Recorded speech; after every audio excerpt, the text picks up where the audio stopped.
First in high definition from the station on your side, this is WAVY News 10. It's not what they took, but what they left behind. Police say thieves ransacked a Newport newsman's home and left thousands of dollars worth of damage. And it's not the first time it's happened on this street. 10 on your side's Ann McNamara joins us now with more. Ann? Nicole, the first victim was an elderly woman. The second, 59-year-old Eric Chen, who was nice enough to invite us in to see the mess. This is where they get in. This is what Eric Chen came home to after a long day of work. This is the fish tank. The fish tank thieves stuffed with his college yearbook, the pages still soaking wet and stuck together. Also in the tank, family photos, his parents cutting the cake at their wedding in Hong Kong, and a treasured photograph of his mother before she died. This is my mother's last picture. Detectives say the intruders poured bleach in the tank too. Needless to say, the 30 exotic fish didn't survive. On the other side of the room, the fish food, stuck to honey, poured all over the shelves. Walls are empty, mementos from trips overseas destroyed. A valuable picture, I got it back from China.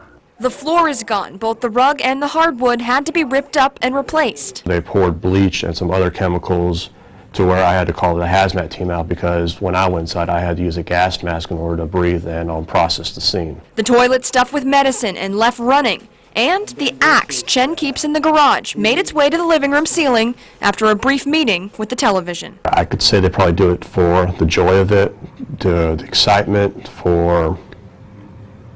to boast about it. It took Eric Chen 26 years to make this house a home and only minutes to make him start all over. Yeah, it's vicious. The thieves took a few smaller items, including a laptop and some alcohol. Police were able to collect fingerprints, but they haven't identified any suspects. Now, as for Chen, he told the police, when you find the people who did this, I want to look at them eye to eye, and I want to ask them why. I'm Ann McNamara, 10 on your side.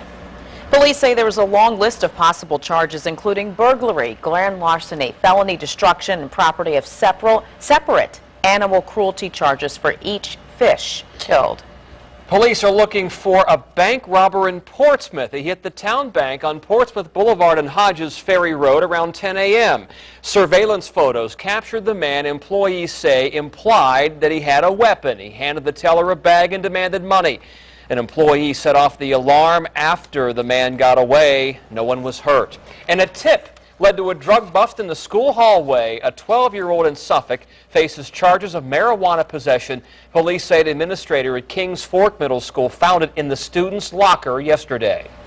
Detectives say the victims don't appear to be the intended targets. Newport News police are looking for the gunman in a double shooting. It happened around 8 last night on Aqua Vista Drive. Officers say a man walking in the parking lot was shot in the leg. A woman sitting in a parked car was shot in the shoulder. Police say the victims should survive. A judge for the U.S. Department of Education says Virginia Tech did not violate the law in its response to the 2007 shootings and overturned the school's $55,000 fine. The judge determined Tech's actions on that day did not violate the Clery Act. It requires schools to issue timely warnings of campus threats. Tech appealed the fine. The ruling comes about 2 weeks after a jury in a wrongful death lawsuit found Virginia Tech was negligent in its actions. Sailors and Marines are moving across the Atlantic tonight. Ships from the Iwo Jima Amphibious Readiness Group spent the last few days loading Camp Lejeune Marines and their gear. The USS Iwo Jima, USS Gunston Hall, and USS New York left Hampton Roads Tuesday. They are going to the Arabian Sea and the coast of Africa for 8 months. Governor Bob McDonnell calls Virginia's relationship with the military a 236-year love affair. He met with entrepreneurs who served in the military. And 10 on your side's Art Kahn caught up with the governor at ODU. Governor Bob McDonnell came to this meeting to listen to ideas from veteran entrepreneurs about providing jobs for men and women separating from the military, but not before making an announcement about Virginia's unemployment rate. As of 27 minutes ago, the unemployment rate is down to 5.7%. So we're real excited about that. At least one local business leader said state legislators need to get excited about alternative energy industries being explored in this region when looking for ways to put veterans to work. Expanding the offshore wind and offshore oil and gas that would be great for our business to where we would be in a good position to hire a significant number of people. The commanding officer of Naval Station Norfolk told the group that the Navy is considering a proposal to make transition assistance programs mandatory for sailors leaving the service. In the calendar year of 11, we had just over 11,000 separatees and retirees go through that program, and it is done in conjunction with the Department of Labor. The governor's Secretary of Veterans Affairs says making transition programs mandatory is critical to the success of the Commonwealth's efforts to integrate veterans into the civilian workforce. We can plug in as the state to that program and make sure the veterans know what the services are that they have available from the Commonwealth of Virginia. Claims assistance for VA disability claims, education assistance on how to use their GI Bill. The governor says Virginia must remain focused on putting veterans to work. We're going to have even a larger problem as we get the peace dividend from Iraq and maybe sometime soon from Afghanistan as a number of those people get out of the military. Many of them will be discharged right here in Hampton Roads. In Norfolk, Art Kahn, 10 on your side. We're learning more about Vice President Joe Biden's visit to Norfolk next week. The White House says the Vice President and Secretary of Education, Arne Duncan, will discuss college affordability at Maury High School in Norfolk on Tuesday. Secretary of State Hillary Clinton will also be in Norfolk Tuesday. She'll visit NATO's Allied Command Transformation. That night, Secretary Clinton will speak at the World Affairs Council NATO Fest banquet at the Norfolk Sheraton Waterside. Bridge and tunnel work on the road to this 10-time saver traffic alert. 2 major crossings are closing for the weekend. The northbound lanes of the Monitor Merrimack on 664 heading towards Newport News will shut down tonight at 8 until 6 o'clock Monday morning for paving. And then heading towards Suffolk, both lanes of the I-64 East high-rise and one westbound lane towards Chesapeake will close tonight at 7 p.m. until 5 a.m. Monday, also for paving. The Centerville Turnpike Bridge in Chesapeake is closing tomorrow morning at 7 until 7 p.m. on Sunday. Crews need to make repairs there. There will be detours in place for all of this work. Well, everyone wants to be a millionaire, and tonight's jackpot swelled to $640 million. I have my ticket right here. Mine's on my desk. It's hard to comprehend that. The largest in U.S. history, and Mega Millions mania is sweeping the nation. 10 on your side's Jason Marks is live in the middle of the madness right now in Portsmouth. Jason, how's it looking? Well, we actually have a little bit of a lull right now. The busiest machine here in Portsmouth has been this Lottery Express, where all day long people have been lining up here. Just a little while ago, we had a line that went almost out the door, and as you can see, it's a little empty right now. People are getting off of work. This woman over here has been working on her numbers for a little while. What's your name, first of all? Jessica. Jessica, what are you doing here? Talk about your strategy. Obviously, you're filling it out in hopes of winning big. I'm picking numbers for my brother. He wants one for each mega ball, so I'm doing 46 mega balls and easy pick the rest of the numbers. What would you do if you won? Could you even imagine all that money? If I won, I would start on the repairs that my church needs, and that's nice. Then do all the other stuff. Nothing for yourself? You know, get a car, get a house, the usual. Tear down my house that I live in now and rebuild it from scratch. Go on vacation while that's happening. $640 million. Can you even imagine that? That's a lot of freaking money. Can I say that on TV? That's a mile away. That's a lot of money. Yeah. That's a lot of money. So, you know, if I don't win, I'd love to see it go back to the schools like it's supposed to, so that'd be awesome. Well, Jessica, good luck. Hopefully you don't win, so I win. But maybe we can share it together. I did check out the cash payout. If you wanted to just go do it in one lump sum instead of taking the payments over the several years, $460 million. So just a little chunk of change there, guys. Did you remember that? Or? I did one quick pick. Quick pick. Then the 4, I picked the numbers. So good luck, Jason. Take your chances, yeah. Odds 1 in 176 million. We got to put that side on. Go to WAVY.com to see the Mega Millions mania in other states. It's not deterring people from buying those tickets. Click on the photo gallery on the homepage. Well, with the Mega Millions jackpot growing, some are wondering how much more lottery money will make its way into Virginia's classrooms. You heard that woman there reference the schools. 10 on your side has the answer for you new at 5:30. More children are growing up with autism. A new report shows a big spike in cases, and we're on your side putting this new information into perspective. Why some people want you to look beyond those numbers. Easier access. We'll tell you about a new way to avoid those long lines and even longer wait times at the DMV.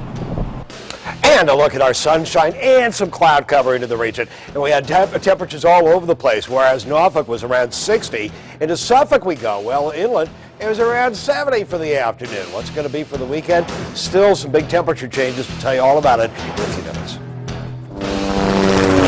You're watching WAVY News 10 at 5 with Tom Shad, Nicole Ribas, and Super Doppler 10 Chief Meteorologist Don Slater.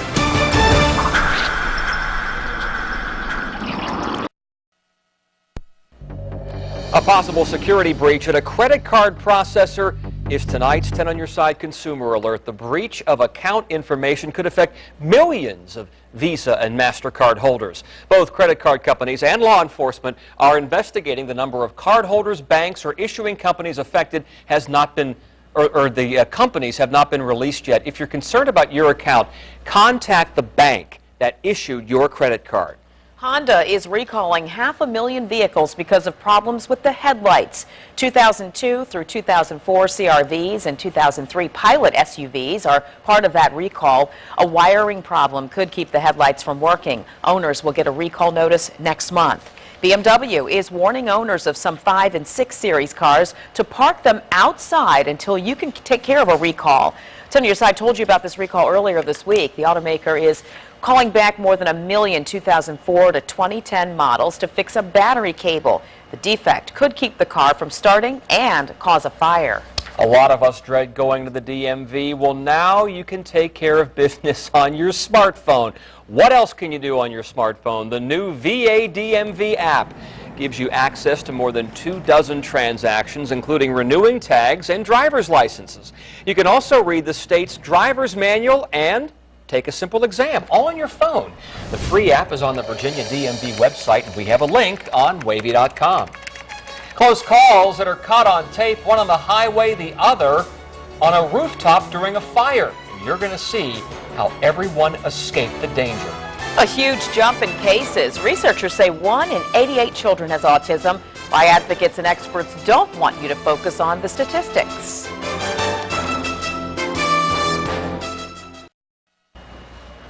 A lot of people are shocked by the new government numbers on autism. It's a rate of 1 in 88 children. It's have a lot of people talking, but local advocates are saying this conversation shouldn't just be about the numbers. 10 on Your Side, Stephanie Harris talked to them and a medical expert to put this all into perspective. Stephanie? Well, Tom, the most shocking thing I think I heard today was that even this new number is low. Right now, the government is crunching numbers for last year, and a local doctor expects the rate of autism will be more like 2 out of every 100 people. At 4 years old, Mark LaBelle barely spoke. Beans. Beans. There we go, bud. His grandpa, the other Mark LaBelle, fought for his diagnosis and treatment. Years later, he's still fighting for the rights of all Virginia families affected by autism. We're grateful that there's more focus being put on determining what that number is, but we would really like to see everyone's time, attention, efforts, and money be placed on how do we get to as many of these kids as we possibly can to increase their chance of living a healthy, productive life. He and other advocates want to change public policies. These kids are all going to grow up. They're all going to be adults with autism. And this is going to dwarf many other potential public health problems if we don't start investing in early educational services. Virginia lawmakers recently passed a bill that will force most insurance companies to cover this kind of one-on-one therapy called applied behavior analysis. Experts say it's a step in the right direction. Give me 5? All right. After 3 years of intense ABA, LaBelle now attends a Virginia Beach public school. Doing extremely well. He's learned to interact. Doesn't do it perfectly 100% of the time, but you know what? We're okay with 90 or 95% of the time. Passionate parents like LaBelle are getting results, and that could be the silver lining in this expanding cloud that is autism. The more children we see affected by autism, the more parents there are going to be standing up and fighting for their children's rights. And doctors say the sooner therapy starts, the better. The goal is diagnosis by age 2. So if your baby's not making eye contact with you or smiling by 6 months or babbling and waving by 1 year, talk to your doctor. Stephanie Harris, 10 on your side.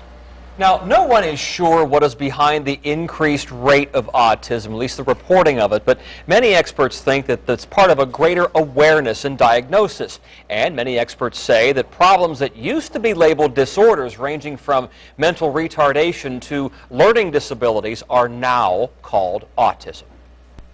Now, in high definition, your Super for 10 forecast with Chief Meteorologist Don Slater. As expected, a little bit cooler today, especially near the shorelines.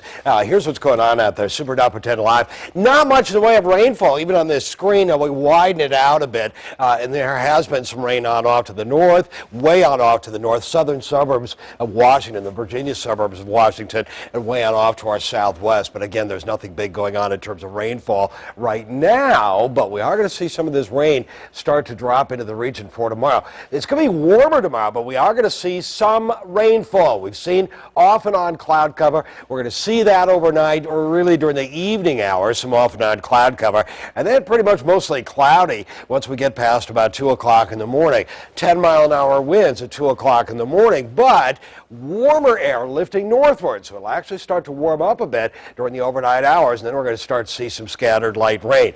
Now, tomorrow is not going to be a washout. We're going to see some morning rain like this. Here was where we are through the morning, and then it'll tend to let up around noontime or so, and then start to pick back up again toward the dinner hour. So by 7 o'clock in the evening, we've got northerly winds 10 to 15 miles an hour, and there's cooler air with that northerly wind as some of this rainfall drops on through as well. 9 o'clock in the evening, winds will kick up for a time, 15 to 25 miles an hour, and then later on they'll start to drop on down, and Sunday during the day might see some morning cloud cover, especially near the coastline, but then during the afternoon, lots of sunshine and winds drop on down. So again, very changeable day coming up for tomorrow. It's been kind of changeable for today, but generally cooler, lots of sunshine in the morning and during the afternoon hours. We've seen some off and on cloud cover, and right now, again, we've got partly cloudy skies. I want to go through what's going on for Saturday. That's the first day, and that's where we're going to see some rain. Saturday morning, scattered light rain.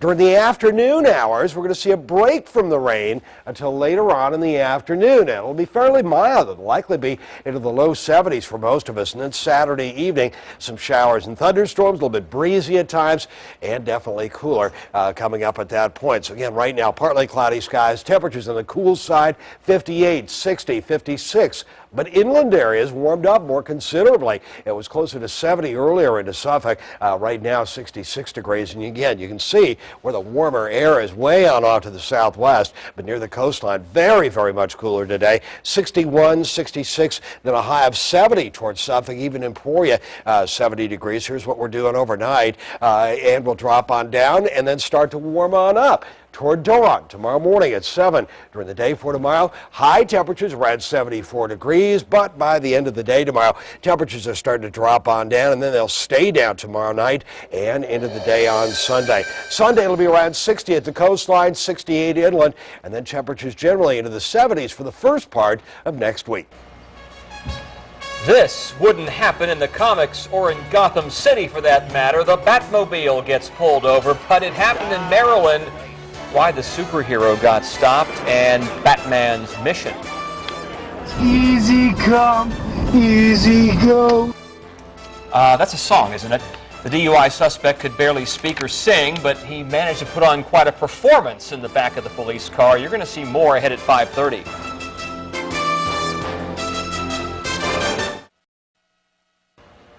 Video out of Michigan shows you one of the dangers, that is, of fighting fires. Look at this. 3 firefighters were trying to ventilate a burning building by chopping a hole in the roof, but it suddenly gave way underneath them. They scrambled to safety. One of the firemen needed help. No one was hurt.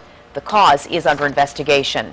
Another close call caught on tape. This was the scene Monday on a busy Texas highway. A car spinning out of control came just inches away from hitting a motorcycle. Wow, look at that. The driver on the bike responded quickly. He sped up and got out of the way. No one was hurt.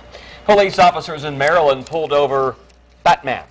Officers pulled over the black Lamborghini with the Cape Crusader logo in Silver Spring outside Washington. The Batmobile didn't have a real license plate, but the Batman seal. That might work in Gotham City, but not here. The driver got out in costume, cape, mask, and all.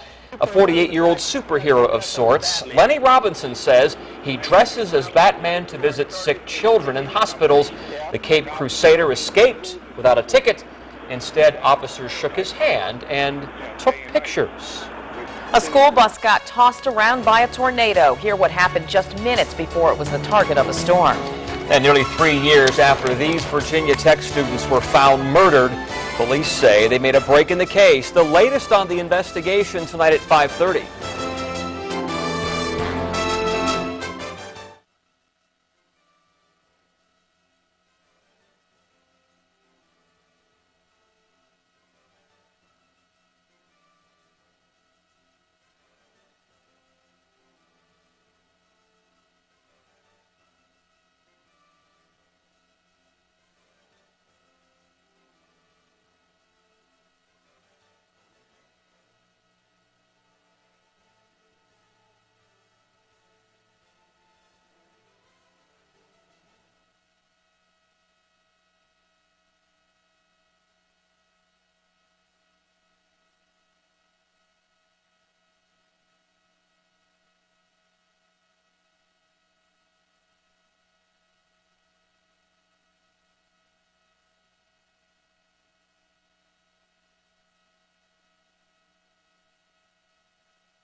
A school bus driver in Indiana how to outrun this tornado with nearly a dozen children. She got them to safety just minutes before the twister caught them.